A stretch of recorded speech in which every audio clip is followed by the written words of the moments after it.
سشربنا واتنا وجدتنا واستاذنا وشيخنا. الفاتحة. أعوذ بالله من الشيطان الرجيم. بسم الله الرحمن الرحيم. الحمد لله رب العالمين الرحمن الرحيم مالك يوم الدين. إياك نعبد وإياك نستعين اهدنا الصراط المستقيم صراط الذين أنعمت عليهم غير المغضوب عليهم ولا الضالين آمين يا رب العالمين.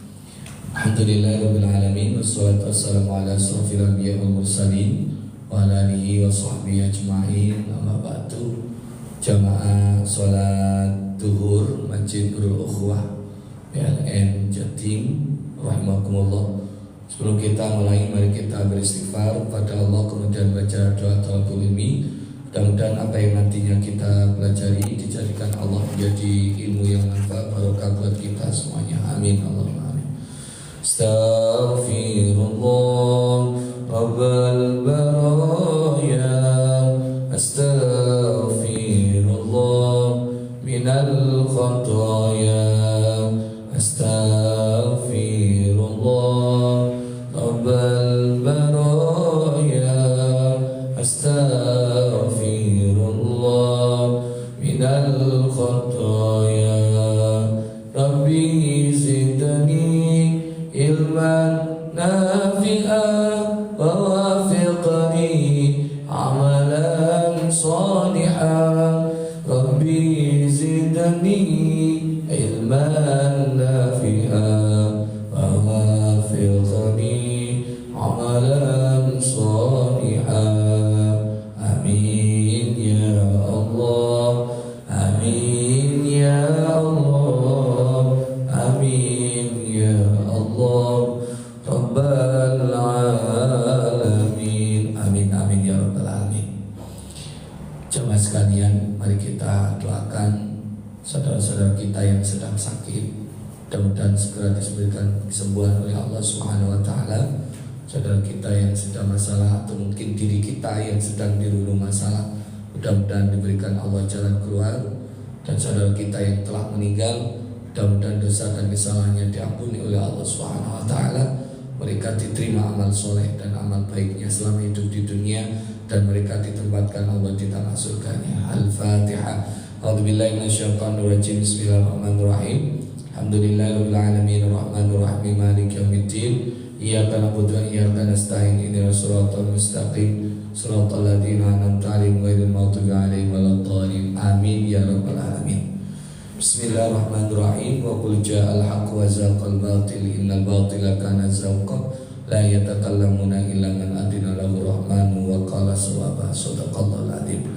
Alhamdulillah, kita masih diberikan kesempatan oleh Allah untuk bertemu, untuk thalabul ilmi, dan alhamdulillah yang hadir kondisinya sehat walafiat. Mudah-mudahan segera tetap diberikan sehat sampai nanti, sampai kita bisa beraktivitas dengan maksimal. Amin Allahumma amin. Tema kita tentang menaati perintah, menjauhi larangan. Ini kami ambilkan kalimat ini dari kitab Nasaihul Ibad yang dikarang oleh Syekh Ibnu Hajar Al-Asqalani, kemudian disarah oleh Syekh Imam An-Nawawi Al-Bantani. Alhamdulillah, kalau dua-duanya kami sudah ziarah ke makam. Kalau Syekh Ibnu Hajar Al-Asqalani itu makamnya dekat dengan makamnya Imam Syafi'i di Giza, di samping atau setelah Kairo ada kota namanya Giza di Mesir. Nah, beliau termasuk masyayikh minal Azhar. Dan Syekh Imam Nawawi Al-Bantani itu ulama Indonesia yang mendunia. Nah, makamnya ada di Ma'la. Ini fenomenal makamnya Syekh Nawawi ini. Karena ketika mau diuruk atau mau dipindah, ternyata bigunya nggak kuat. Nah, ternyata diketahui bahwa beliau makamnya Syekh Imam Nawawi Al-Bantani. Makanya kalau panjang ziarah itu ada tekuan ini, karena ini kan mau dibuat bangunan, tapi gak jadi dikasih ruangan khusus untuk makamnya Imam Nawawi. Itu ulama Indonesia. Nah, dalam kitab Nasaihul Ibad ini beliau menuliskan, "Ati'ni fima amartuk." Taatlah kamu pada perintahku. Wala ta'sini fima nasahtuk. Janganlah kamu mendurhakai segala nasihatku. Nah ini sebenarnya kan esensi dari takwa itu. Kalau panjenengan lihat, amati dari ajaran Nabi Adam sampai ajaran kanjeng Nabi Muhammad Khatamul Anbiya wa Khatamur Rasul, itu adalah intinya adalah mengajak seluruh manusia untuk taat kepada Allah, untuk bertakwa. Makanya kalau panjenengan lihat dalam Al-Qur'an, ya ayyuhan nas ubudu rabbakumul ladzi khalaqakum walladzina min qablikum la'allakum tattaqun. Wahai manusia, beribadahlah kepada Tuhanmu, kepada Allah. Ya ayyuhan nas ubudu rabbakumul ladzi khalaqakum, yang menciptakanmu dan juga menciptakan orang sebelummu, agar kamu termasuk orang yang bertakwa. Jadi esensi dari ibadah itu takwa itu. Ketika jenengan puasa Ramadan pun itu terakhir ayat di situ ada ya ayyuhalladzina amanu kutiba alaikumusiyam kama kutiba alal ladzina min qablikum la'allakum tattaqun. Lagi-lagi takwa. Dan yang diperintah, yang diterima oleh Allah ketika kurban pun juga takwa itu. La yanalallahu luhumuha wala dima'uha walakin yanalut taqwa minkum. Allah nggak terima darah, daging, tapi yang diterima itu adalah sejauh mana kamu itu membuktikan bahwa kamu itu taat kepada Allah, takwanya. Nah, ada lagi ketika orang berangkat haji, umroh, maka bekal yang paling baik adalah takwa. Watazawwadu fa inna khairaz zadi takwa. Berbekalah karena sebaik-baik bekal itu sebenarnya adalah takwa. Karena orang haji umroh itu kalau nggak ada rasa takwa itu semuanya dinilai secara materi. Jadi semuanya itu kalau ini harus ini ya, padahal di sana banyak faktor yang membuat kita itu dilatih untuk sabar, dilatih untuk mencari hikmah dari segala macam peristiwa yang terjadi di sana. Nah, makanya dipeseni dalam Al-Quran, wa idza watazawwadu fa inna khairaz zadi taqwa. Ini lagi-lagi takwa. Bahkan ketika sholat Jumat pun, kalau panjenengan mendengarkan khotib tidak berwasiat atau tidak mengajak jamaah untuk bertakwa kepada Allah, maka rukun khutbahnya rusak. Berarti khutbahnya batal. Kalau khutbahnya batal, jenengan tahu itu, maka Jumatan jenengan batal. Jenengan harus mengganti dengan sholat duhur. Kalau panjenengan tahu. Karena syarat sahnya berjamaah itu adalah makmum tidak tahu salahnya imam. Justru kalau nggak tahu salahnya imam maka sah. Tapi kalau makmum tahu salah imam kok dilanjut, maka kemakmumannya akan rusak. Nah itu loh, kalau jenengan belajar fikih itu ada syaratnya kedua, ada syaratnya berjamaah. Salah satu diantaranya adalah makmum tidak mengerti atau tidak tahu salah imam. Misalnya gini, ketika jamaah nih, imam membaca Al-Fatihah, hak dibaca kha. Ar-Rahmanir Rahim. Makmum tahu ini salah. Jenengan tahu imam ini salah, tapi jenengan lanjutkan, jamaah jenengan rusak. Maka panjenengan harus namanya itu infirad. Jadi jenengan mufaraqah dari jamaah. Jenengan langsung niat sholat sendiri walaupun gerakannya sama dengan imam. Atau ketika jenengan menemui bahwa imam ini takbirnya salah, kan ada syaratnya takbir itu, takbiratul ihram maksudnya. Satu diantaranya adalah tidak boleh menambah wau, wallahu akbar. Nah, rusak udah, karena takbiratul ihram itu rukun sholat. Begitu juga memanjangkan hunya, Allahu akbar. Nah, rusak sudah. Atau barnya dipanjangkan, Allahu akbar. Nah, itu rusak juga. Nah ini kalau panjenengan tahu itu, kok jenengan lanjutkan sholatnya, maka sholat jenengan rusak. Kecuali panjenengan tidak tahu bahwa imam itu cacat rukunnya. Nah sama dengan takwa ini. Ketika Jumatan harus panjenengan dengarkan, cermati, amati, apakah sang khotib itu usikum wa iyaya bittaqwallah. Ittaqullah haqqa tuqatih. Adakah kalimat itu? Mari kita sama-sama bertakwa kepada Allah. Kalau ada ya aman, kalau tidak ya berarti khutbahnya rusak. Nah, ini kenapa? Karena pesan takwa ini adalah inti dari ajaran kita. Jadi semuanya itu disuruh untuk taat pada Allah. Makhluk semua alam semesta ini taat.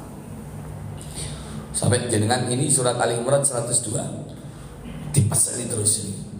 Ya ayyuhalladzina amanu taqullaha haqqa tuqatih wa la tamutunna illa wa antum muslimun. Sampai dipertegas itu.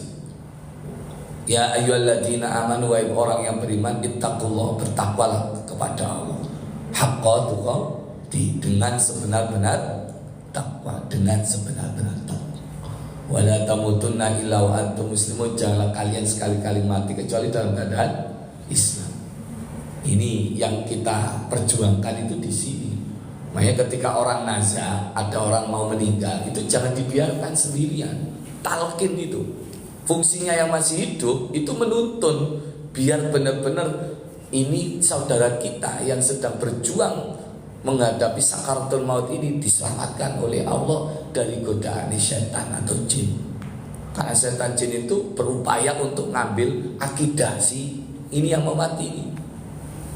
Nah, kalau ada talqin kan ada bantuan dari telinga Allah atau la ilaha illallah dan seterusnya. Makanya panjenengan itu penting untuk ngajani keluarga yang mau meninggal, itu penting, jangan dibiarkan. Nah, ini dipesan wala tamutunna illa wa antum muslimun. Nah, bahkan di sini juga Nabi Nuh itu ngajak pada kaumnya, qala ya qaumi inni lakum nadhirum mubin anibudullah wattaquhu wa atiqun. Wahai kaumku, sesungguhnya aku bagimu itu memberi peringatan yang nyata. Maka beribadalah kepada Allah dan bertakwalah, wa atiqun, dan taatlah pada. Kan ajaran itu. Jadi Nabi Adam, Idris, Nuh. Nah, dari itu semuanya sampai terakhir ya disuruh untuk takwa, untuk taat. Pertanyaannya, kenapa kita harus taat? Kenapa kita harus taat pada Allah? Kenapa kita harus bertakwa? Kenapa kita harus menjalankan perintah Allah? Kita menjauhi larangannya. Kenapa? Nah, itu. Ini akan terjawab. Kalau panjenengan bisa menemukan itu, insya Allah jenengan taat kepada Allah itu suatu kebutuhan, bukan suatu hanya sebatas kewajiban. Kenapa? Bedanya apa? Kalau kewajiban akhirnya ujung-ujungnya sing penting. Tapi kalau kebutuhan dicari beneran. Ibarat orang lapar itu cari beneran makanan yang bisa membuat dia kenyang. Ibarat orang gelisah itu mencari benar bagaimana dia bisa tenang. Itu kebutuhan. Tapi kalau seandainya kewajiban, seperti orang sakit, akhirnya terpaksa. Kalimat terpaksa itu ada. Makanya kalau kita melakukan ibadah itu hanya sebatas kewajiban, gugurkan kewajiban, maka yang orientasinya bukan kualitas lagi, kuantitas. Tapi kalau kita merasa itu kebutuhan, maka kita mikir, ya apa kualitas ibadah kita. Ibarat orang korban itu, sing penting lah korban, walaupun sapi regoni 15, padahal harga sapi harga 15 itu kecil. Tapi kalau seandainya yang bersangkutan itu benar-benar bertakwa kepada Allah, kebutuhan ini korban itu buat saya, kenapa harus cari yang kecil? Nah, nanti itu buat saya. Makanya dia akan cari yang besar karena merasa butuh ini nanti. Nah itu, tolong bedakan antara ibadah karena kebutuhan, ibadah karena kewajiban. Ini juga terjadi pada Qabil dan Habil. Ketika diperintahkan untuk mengeluarkan korban, si Qabil ini kan yang terkenal peran antagonis. Jadi si Qabil ini sing penting korban. Tapi bagi Habil ya enggak sing penting. Karena ini ada untuk Tuhan, untuk Allah, maka Habil pun mempersiapkan sedemikian rupa sebaik mungkin agar diterima. Nah, bedakan orientasinya. Nah, itu. Yang pertama, kenapa kita harus taat kepada Allah? Karena alam semesta ini milik Gusti Allah. Walillahi ma fis samawati wa ma fil ardi wa ilallahi turja'ul umur. Walillah, dan milik Allah, ma fis samawati, apa yang ada di langit, wa ma fil ardi, dan apa yang ada di bumi, wa ilallahi turja'ul umur, dan kepada Allah lah dikembalikan segala urusan. Semua alam semesta ini kita nggak memiliki, ini semuanya milik Allah. Tapi ya jangan langsung ditafsirkan kayak gini, tiba-tiba ada tanah kosong jangan bangun bangunan. Akhirnya ketika diingatkan, bangunan siapa? Ini bangunan tanah Gusti Allah. Oh, bahaya kalau gitu. Kan gitu gitu. Tanah Gusti Allah kok kau oleh tinggali. Nah, karena kita berada di suatu negeri yang di situ ada aturan kepemilikan. Kalau kita beli tanah, kepemilikannya yang sah dan semuanya tercatat di BPN. Makanya setiap rumah kan punya sertifikat. Itu hanya sertifikat dunia. Dalam arti apa? Panjenengan memiliki anak sampai hatta zurtumul maqabir. Yuk, sudah selesai. Nah, tapi hakikatnya semuanya ini milik Gusti Allah. Nah, pertanyaannya, apakah pantas orang yang nggak memiliki? Ya berarti kan status kita kan nggak memiliki, berarti numpang kan? Apakah pantas orang yang numpang suatu mobil tidak mentaati apa yang dimauin pemilik mobil tersebut? Ayo, pantas. Jenenge numpang yo manut apa sing nyopir nggih mboten. Misalnya mau ke Surabaya, sing nyopir iki karep lewat sepanjang. Lah panjenengan enggak maunya lewat Bundaran Waru. Akhirnya sing dimenang nih siapa? Yang punya mobil atau sing numpang? Yang punya mobil kan? Iya. Lah pantas gak sing numpang ngatur sing duwe mobil? Nah, itu pertanyaannya. Makanya kalau kita sadar akan hal ini, kita ini numpang di bumi ini Gusti Allah. Kita itu ngiyup di langit Gusti Allah. Kita itu menikmati fasilitas-fasilitas Gusti Allah. Kalau sudah seperti itu, ketika kita dipanggil oleh yang memberikan fasilitas, kita dipanggil oleh yang menguasai alam semesta ini, kita pasti datang. Hayya 'alas shalah. Gimana? Nih. Kemudian yang kedua, manusia itu dibekali ilmu sedikit. Wa ma utitum minal ilmi illa qalila, dan tidaklah kamu diberi pengetahuan itu melainkan sedikit. Ini surat Al-Isra ayat 85. Maksudnya, kita itu tinggal di dunia ini. Apakah kita sudah mengerti tentang dunia? Belum. Siapa yang mengerti tentang dunia? Ya, Sang Pencipta yang membuat dunia itu. Gimana? Iya jelas. Maka kalau kita merasa tidak memiliki banyak ilmu kita sedikit, maka otomatis kita akan manut yang banyak ilmu. Maksudnya, misal gini, panjenengan di daerah X, nggak tahu ini Medan di sini nggak tahu, jalan-jalan juga nggak tahu. Solusinya gimana? Tanya kepada yang tahu. Nah sekarang canggih. Yang tahu siapa? Kalau internet, Google. Tapi kadang ya kurang ajar ya. Kalau jalan cewili kalau dilewat ini. Gimana? Pernah nggak jalan kesasar kayak gitu? Saya kadang nggak tahu. Saya blank jalan ya Google itu. Tapi kadang ya bagus ya. Tapi ya kadang ya jengkel nih. Suruh belok kiri jembatan kayak gini, mobil suruh masuk. Akhirnya Google karpe dewe, akhirnya putar balik akhirnya. Kadang di luar sawah-sawah, ya Allah. Padahal sudah di mode kendaraan, tapi ya kadang masuk. Saya nggak tahu Surabaya. Setiap undangan di Surabaya, otomatis saya akan tanya pada yang ngerti tentang jalan di Surabaya. Nah, sekarang nggak tanya pada orang, ya tanya sama, klik aja Google Map. Saya kalau ke Ampel itu ngandalno Google Map. Memang nggak tahu jalan, saya nggak tahu jalan. Gimana? Nah, akhirnya apa? Ini tandanya apa? Kita itu nggak memiliki banyak ilmu. Yang memiliki banyak ilmu adalah Allah. Maka kalau kita nggak taat kepada yang punya ilmu, ya kesasar kita. Logiknya kan gitu. Sudah ditunjukkan ini jalannya, jalan yang lurus. Kita kok gak mau manut? Ya jangan salahkan kalau kita kesasar, tersesat. Loh. Maka ada nggak alasan kita nggak taat pada Allah? Allah Maha Tahu. Allah lebih ngerti ketimbang makhluknya. Maka kalau ada makhluk kok gak taat kepada Sang Khalik, ya alamat pasti jalan hidupnya akan tersesat. Itu sudah sunatullah itu. Maka Allah memberikan hukum di dunia ini dengan adanya Al-Quran itu karena Allah ngerti apa yang dibutuhkan manusia, makhluknya. Akhirnya diatur sedemikian rupa. Nah, ini alasan kedua kenapa kita harus taat kepada Allah, karena Allah Maha Tahu. Allah adalah Maha Tahu, sifat alim, Maha mengetahui. Innallaha ala kulli syai'in alim. Innallaha ala kulli syai'in qadir. Macam-macam kan? Jadi di situ. Sampai sini ada yang ditanyakan? Kayaknya datar-datar saja. Ini ya banyak yang ngikutin juga. Ini saya live TikTok ini. Nah, lanjut Berikutnya, kita bergantung atas nikmat Allah.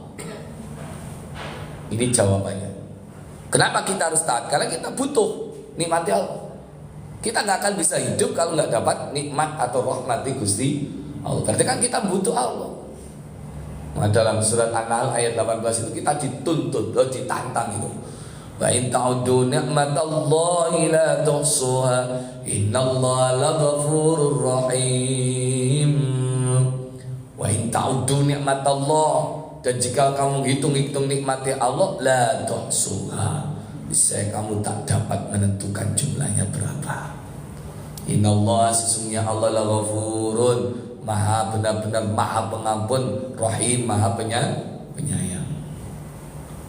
Berarti kita itu butuh seperti gini, kawan-kawan. Jadi kan ini kan kalau ada di perusahaan ini atau PLN ini memberikan aturan, saya jenengan wajib berangkat sebelum jam 7. Kira-kira jenengan sebagai karyawan sini, pegawai sini, berani nggak berangkat jam 9 tanpa adanya keterangan yang jelas? Jangankan jam 9, jam 8:15 gak wani ya, karena main cek clock gitu, pakai finger atau apa gimana? Nah, kenapa kok segitunya? Karena kita butuh pekerjaan. Lalu semata. Karena kita tidak ingin dapat SP ini belum, surat peringatan, apalagi kita di PHK dari perusahaan ini. Makanya ada satu perusahaan itu di pintu gerbang sudah dipasang di area dilarang merokok di area perusahaan. Kalau melanggar kena pasal ini bisa dikeluarkan. Gitu loh. Yang biasanya itu ngebeb rokokan, ternyata ketika bekerja kok bisa ngekeng nggak rokokan. Kenapa? Karena yang bersangkutan butuh duit, butuh pekerjaan. Gimana? Di situ. Maka kalau kita lihat ini, kita itu bergantung atas nikmat Allah. Aneh kadang. Kita itu mengharap rahmati Gusti Allah, tapi kita tidak taat pada yang memberikan rahmat. Kita lupa kepada yang memberikan rahmat. Itu kualinya di situ. Nah, kalau seandainya Allah mutus rantaian kenikmatan sedikit aja, aduh ya Allah, padahal malam itu ya kumpul bareng, tiba-tiba subuh nggak bisa bangun, ternyata terkena stroke, gak iso ngomong, gak iso laku. Cepat atau tidak? Sangat cepat. Kalau Allah mengambil nikmat itu sangat mudah sekali. Betul betul. Ada kejadian kayak gitu? Ada. Maka kalau seandainya Allah memutus kenikmatannya, hancur kita. Nah di sini loh, kok aneh. Orang yang butuh kok gak mau mentaati yang memberikan kebutuhan, kok aneh gitu. Iku jenenge wong sombong. Kenapa? Merasa tidak butuh, itu sombong. Jadi kesombongan itu sebenarnya kan ada dua. barometer kesombongan. Yang pertama apa? Yang pertama batarul haq. Batarul haq itu apa? Menolak kebenaran. Diberitahu yang benar ngeyel, diberitahu yang benar malah nggak percaya. Padahal itu ada dalam Al-Quran. Itu berarti wong sombong. Yang kedua, ghamtun nas, meremehkan orang lain. Seakan-akan dia bisa hidup seorang diri. Padahal bagaimanapun kita itu makhluk sosial, nggak akan bisa hidup sendirian. Butuh orang lain. Apakah kita kalau meninggal nanti adus-adus dewi, kafan-kafanan dewi, duduk-duduk yang lain sendiri? Ya nggak mungkin lah. Betul lah, betul. Nah, jadi nikmat itu kalau seandainya diambil, dicabut oleh Allah, sengsara kita. Betul lah, betul. Nah, makanya disyukuri apa yang sudah diberikan nikmatnya oleh Allah pada kita. Itu penting sekali. Ada yang bertanyakan lagi? Lanjut? Lanjut. Berarti kesimpulannya apa? Yang ini, kita itu butuh nikmatnya Allah. Maka aneh kan, orang yang butuh kok gak mau taat kepada yang memberikan kebutuhan. Lalu sebentar, iya, jenengan punya bos, punya owner, jenengan nimbrung di perusahaannya. Nah, kalau sudah seperti itu, kita kan bergantung itu tempatnya. Nah, seandainya kita nggak mentaati apa yang jadi aturan oleh bos kita, gimana? Itu juga etis. Oh, kita butuh dia. Betul nggak betul? Nah, itu. Jadi kita itu bergantung atas nikmati Gusti Allah. Makanya dalam surat Ar-Rahman ini dibolak-balik sampai 30, dibaca sampai 33. Fabi ayyi ala'i rabbikuma tukadziban. Maka nikmat yang mana lagi kalian jin dan manusia yang kalian dustakan? Nggih. Ngoten nggih? Nggih. Ini ada pertanyaan, saya jawab ya. Pak Ustadz, kalau sholat taubat, tahajud, hajat, witir digabung, terus kita baca doa apa aja setelahnya? Baca apa? Kalau dzikir itu, dzikir ketika kita sholat, sholat sunnah ya, ya intinya perbanyak sholawat, perbanyak istighfar. Intinya dzikir di situ nanti. Kalau ingin tidak mendapatkan bala, karena dalam surat Al-Anfal itu, wa ma kana Allahu mu'adzibahum wa anta fihi wa ma kana Allah liyu'adzibahum wa anta fihi wa ma kana Allah mu'adzibahum wa hum yastaghfirun.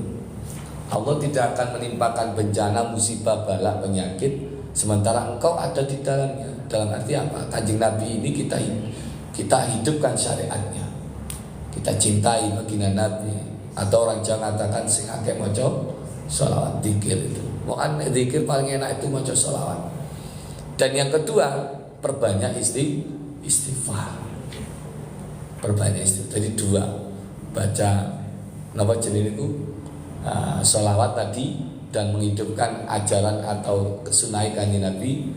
Dan yang kedua, beristighfar itu. Nah, kemudian itu dzikirnya. Kalau mau berdoa, ya doa Jawa aja lah. Daripada cara Arab gak ngerti maksudnya. Gimana? Saya aja yang juga belajar bahasa Arab dan insya Allah paham bahasanya. Kalau doa itu kan, yo paling sering itu yo bahasa Indonesia, nek bahasa Indonesia yo bahasa Jawa. Ya Allah, yang paling itu kalau di jalan keluar, bahasa Jawa ya. Gimana? Nah itu nggih. Ini ada yang tanya kan?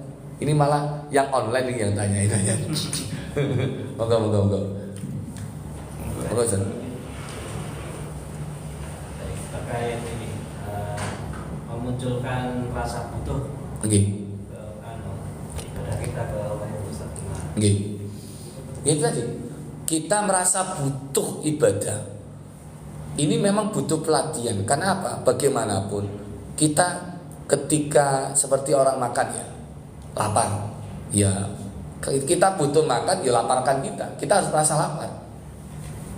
Dan juga yang kedua, mencintai makanan itu. Makanya makanan itu akan menjadi nikmat di saat satu orang itu lapar, dua orang itu doyan. lapar tapi gak doyan, kepangan gak? Enggak. Doyan tapi kenyang, kemakan? Enggak juga. Sholat kayak gitu. Cari ilmu sholat, rasakan bagaimana sholat. Kalau sudah akan merasakan, kita akan merasa butuh sendiri. Kita akan tinggalkan suatu aktivitas hanya untuk kita menghadap kepada Allah karena waktunya sudah masuk. Nah, jadi cintai amalan itu yang kita merasa butuh, cari ilmunya, pelajari sehingga kita mencintai. Akhirnya dengan sendirinya kita melakukan dengan senang hati. Jadi kenapa sih orang itu kok masih masa kewajiban? Karena dia nggak tahu bagaimana apa itu fadilahnya, nggak tahu bagaimana hikmah dari itu semuanya. Nah, hikmahnya ini yang dicari. Maka orang yang benar-benar mengetahui hikmah dari amalan yang dia lakukan, dia itu tambah matang. Gak ada istilah eman itu. Makanya ketika korban gitu, nyari sapi sebesar itu harganya ratusan juta, gak ada harganya uang. Karena dia sudah merasakan dengan berkorban itu, ya bisa jadi hidupnya semakin berkah dan seterusnya. Makanya orang itu kalau belum melakukan, belum merasakan sendiri, kadang ya halah jari. Tapi kalau dirinya sudah merasakan sendiri, dia akan merasakan kenikmatan itu sendiri. Seperti orang nikah. Nikah gue enak, gue sing masakno niku. Sing cerita ki enak. Nah sing dikandani durung nikah, bayang nih bisa. Nah setelah nikah ternyata istrinya gak mau masakin. Istrinya malah gak manut. Akhirnya dia setelah nikah malah semakin stres. Ada teman-teman.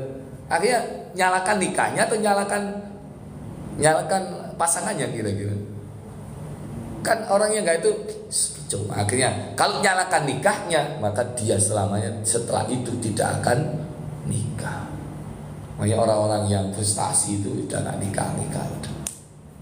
Akhirnya kalau sudah nggak nikah sampai lanjut usia, wawunya nggak bisa jadi alim, ya tak bakal nikah. Makanya orang yang membujang terus itu biasanya karena satu pernah broken heart, pernah gagal cinta bisa jadi. Karena nggak ada menikmati, karena nggak butuh lagi sudah. Karena nggak tahu hikmat atau nggak tahu bagaimana dasarnya atau ganjaran ibadah bagi orang yang sudah nikah kayak gitu, sama saja. Jadi ibadah itu kalau kita nggak ngerti hikmah atau nggak ngerti efek dari ibadah itu, ya kita yang merasa hanya sebatas kewajiban. Benar? Jina sudah merasakan betapa nikmati sholat prosesnya. Ustadz gimana? Podo proses. Nah, ini ada syariat torekot itu ya. Sebenarnya Imam Ghazali itu, kalau jenengan lihat kitab Ihya, itu awal-awal kan ahli syariat. Dengan sendirinya nanti berjalan usia, maka dia bukan hanya yang dipikirkan bukan hanya bajunya saja, bukan hanya syariat saja, dalamnya itu. Makanya orang yang torekot meninggalkan syariat godo karo gak lambe.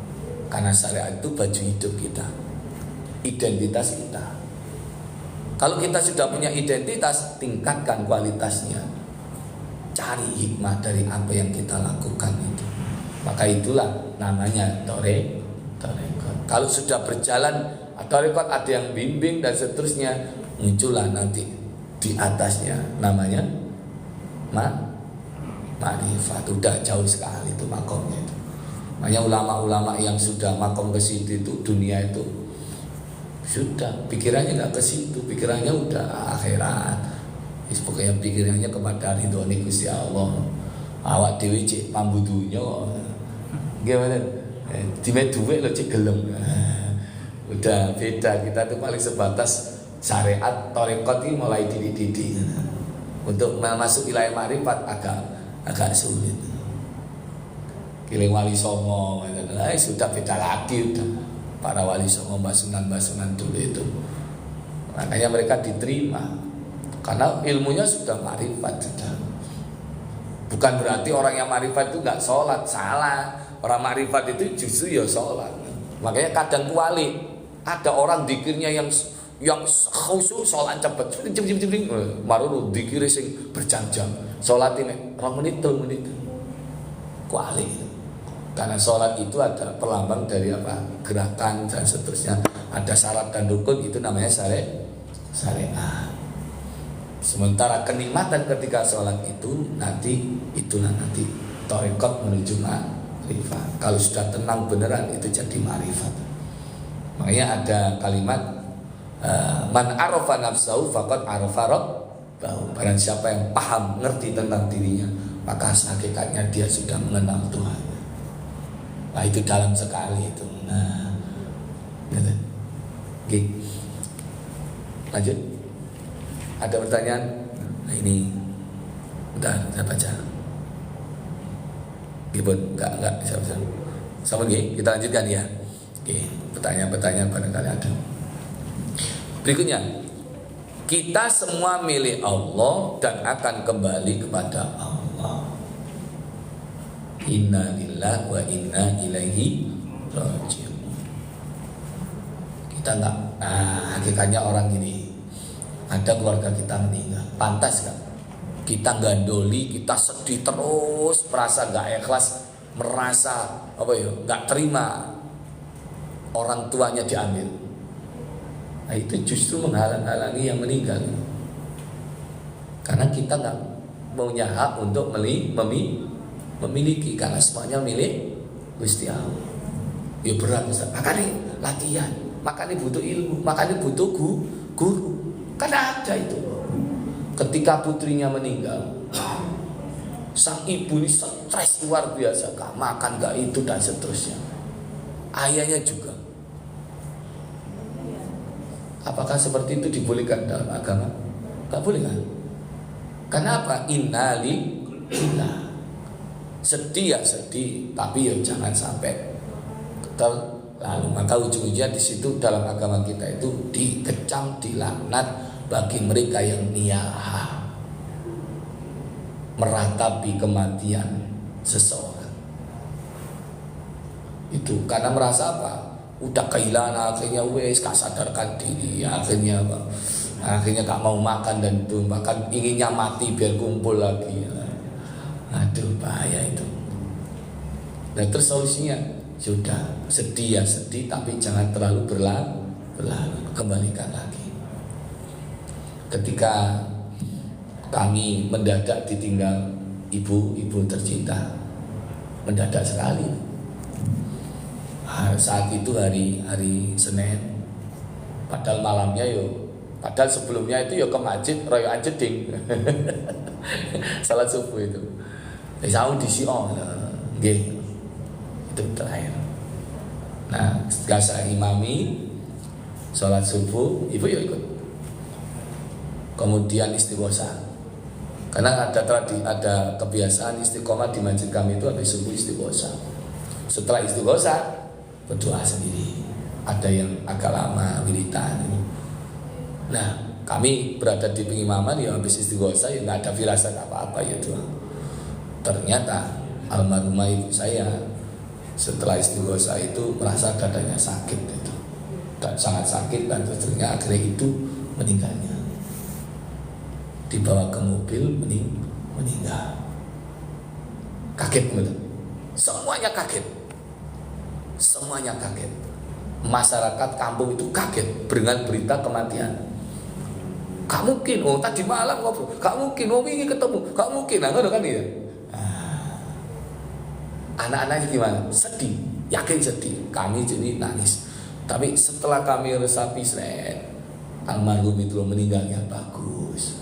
Harinya hari Senin, habis mandi, habis sholat subuh, habis istighosah. Di situ ada kalimat-kalimat atau ada zikir Sayyidul Istighfar. Barang siapa yang baca Sayyidul Istighfar di pagi hari, kalau ditakdirkan meninggal antara pagi sampai sore, maka meninggalnya akan dicatat sebagai meninggal yang husnul khotimah. Itu kita hibur diri. Jadi walaupun kami ketika sambutan atau memimpin tahlil sempat nangis, tapi mempet maneh. Kita juga walaupun ketika kami nalkin, ketika sudah dimakamkan, ya sempat itu ya kita olah lagi. Akhirnya sedikit demi sedikit dengan merasa bahwa kematian orang tua itu begitu indah, akhirnya nerima teman.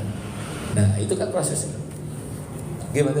Nah, kenapa? Semuanya milik Gusti Allah. Kita tidak ada hak untuk memiliki, semuanya milik Allah dan akan kembali kepada Allah. Yang paling kita khawatirkan itu adalah nanti di saat semua dipertanggungjawabkan. Summa latus'alunna yauma idzin anil. Nah itu yang kita sangat khawatir. Kalau dalam surat Al-Ghasyiyah, inna ilaina iyabahum summa inna alaina hisabahum. Sesungguhnya kami kepada kamilah kembali mereka, kemudian sesungguhnya kewajiban kamilah menghisab mereka. Kita akan berhadapan dengan ini. Kemudian dimudahkan oleh Allah Subhanahu wa taala ketika hisab. Amin Allahumma amin. Pun sama ini. Ini di luar panas, di sini enak. Gimana? Di sini dingin, di luar sana apalagi sampai keluar berjalan tok gitu ya Allah. Itu baru kayak gini. Di Mekah sendiri, aduh, di Arab sendiri, kami merasakan musim panas di Mesir itu ya Allah sampai 49 itu. Wih, di Indonesia baru 41. Ngono saya lihat TikTok itu, macam-macam ada komentarnya itu. Ada yang neku mengawi pangeran, Gusti, wate srengenge ngene jenengan dokno. Ini panas memang, nggih. Jenengan alhamdulillah bersyukur kerjanya di kantor, nggih mboten. Saudara-saudara kita yang kerja lapangan apa enggak keleng-keleng. Iya, terus nggih mboten. Enggak apa yang singgung lapangan, jenengan enggak enak. Makanya saya masuk masjid ini setelah tadi perjalanan di luar panas, masuk masjid alhamdulillah sejuk nikmat ini. Sampai ngantuk-ngantuk itu. Nggih, monggo silakan. Assalamualaikum warahmatullahi wabarakatuh. Waalaikumsalam warahmatullahi wabarakatuh. Atas wejangannya Ustaz ya. Ini judulnya menaati perintah dan menjauhi larangan. Jadi menaati perintah artinya kita dapat pahala, menjauhi larangan Juga dapat pahala. Iya. Melakukan larangan dapat dosa. Saya juga pernah dengar dari Al-Quran Ustaz, kebaikan-kebaikan bisa menghapuskan dosa-dosa. Konsepnya gini, gimana Ustaz? Apakah seluruh kebaikan itu bisa menghapuskan dosa gitu ya? Atau hanya amal-amal tertentu bisa menghapuskan dosa-dosa tertentu gitu Ustaz? Kemudian di akhirat tuh gimana nanti Ustaz? Katanya juga masalah sholat, misalkan sholat itu adalah amal terbaik sesudah iman, kemudian bisa memperberat timbangan, dan kalau sholat itu baik maka seluruh amal dianggap baik gitu Ustaz katanya. Nah kalau buruk maka seluruh amal dianggap buruk, kemudian akan kalau saya tidak salah dengar ditutupi dengan sholat sunnah, maka perbaiki sholat sunnah. Kemudian kalau tidak mencukupi baru ditimbang gitu Ustaz. Artinya masih banyak peluang-peluang diampuni dosa. Itu mungkin bisa menjelaskan Ustaz. Terima kasih Ustaz. Subhanallah, kayak harus ada pertanyaan kayak gini biar ngomong. Sebenarnya pahala yang kita lakukan ini kalau untuk menebus surga itu yang gak sebanding. Jadi untuk menebus surga itu bukan pahala, tapi ampunan Gusti Allah yang akhirnya dapat ridho Gusti Allah. Makanya dalam surat Yasin, qila dukhulil jannah qala ya laita qaumi ya'lamun, ada kalimat bima ghafarali Rabbi wa ja'alani minal mukramin. Kalau hanya sekedar pahala, maka ada kisah 99 pembunuh atau 100 orang pembunuh nggak akan masuk surga, belum ada pahalanya sama sekali. Tapi yang mengantarkan pembunuh masuk surga ini adalah ampunan Gusti Allah. Nah ini yang kita kejar. Kita melakukan sholat ini adalah sarana untuk ampunan sebenarnya. Coba kita amati hadis-hadis. Ketika berangkat sholat ke masjid, langkah pertama tahu tu'anu khoti'atahu, kesalahan-kesalahan kita akan dihapus. Gimana? Nah, kemudian tarfa'u anhu sayyi'at, tarfa'u anhu darajatuh, akan derajat kita diangkat. Ketika kita berada di saf pertama, malaikat memintakan ampun pada Allah. Ketika kita mengikuti takbir imam, takbiratul ihram imam, kita juga akan dimintakan ampun oleh malaikat-malaikat Allah. Jadi intinya amalan-amalan ibadah kita itu sebenarnya adalah untuk meminta ampun. Kenapa? Karena apa yang kita lakukan terkadang pahala kita itu banyak habis di tengah jalan. Kalau nggak sadar kita. Dengan apa? Iri dengki itu ngetekno pahala itu. Iya kumbal hasan. Fa innal hasada yaqulu hasanati kama taqulu an-naru al-khatab. Jauhilah prasangka. Jauhlah perasaan hasud. Iri. Karena hasud itu akan memakan kebaikan sebagaimana api yang memakan kayu bakar. Kita kan punya hasud kita. Gimana? Kita punya hasud kita, banyak hasud kita. Tambah lagi, la yadkhulul jannata man kana fi qalbi mithqalu dzarratin min kibrin. Tidak akan masuk surga barang siapa yang di dalam hatinya punya kesombongan sebesar biji zarah, biji sawi. Kita tuh baru bisa sedikit aja udah merasa bisa. Kita punya sesuatu aja merasa punya. Nah itu kan kita akhirnya ngentekno ganjaran dewe gitu.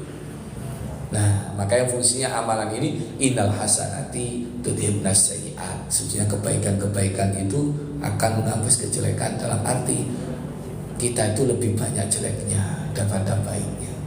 Buktinya kita melakukan kebaikan ya paling berapa jam gitu, nggak ada itu jam. Yang lainnya mungkin kita terlena dengan kejelekan yang tanpa kita sadari kita lakukan itu. Nah ketika kita dihisab nanti sholat, ya memang surga itu harus punya tiket. Makanya sempat ada yang bertanya gini ketika ngaji kemarin ya,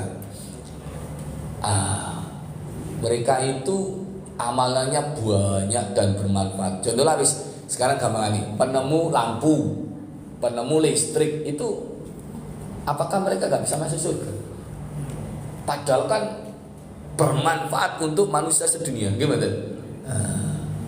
Tapi kenyataannya mereka bukan orang Islam. Apakah mereka gak masuk surga? Nah ini jawabannya. Mereka benar melakukan kebaikan yang luar biasa, tapi mereka tidak punya tiket untuk masuk. Tiketnya apa? Asyhadu an la ilaha illallah wa asyhadu anna Muhammadar Rasulullah. Itu yang pertama. Nah, kalau kita sudah ngantongi tiket asyhadu an la ilaha illallah wa asyhadu anna Muhammadar Rasulullah, ingat itu tiket.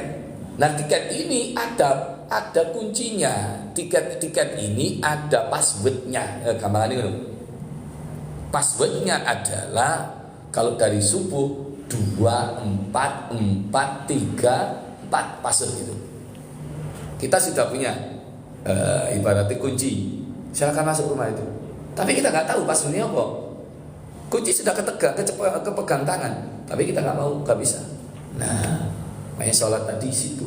Kalau sholat itu kita lakukan dengan benar, 5 waktu kita lakukan, maka kita sudah syahadat, berarti kita punya kunci, maka yang di sini akan membuka pintu surga itu.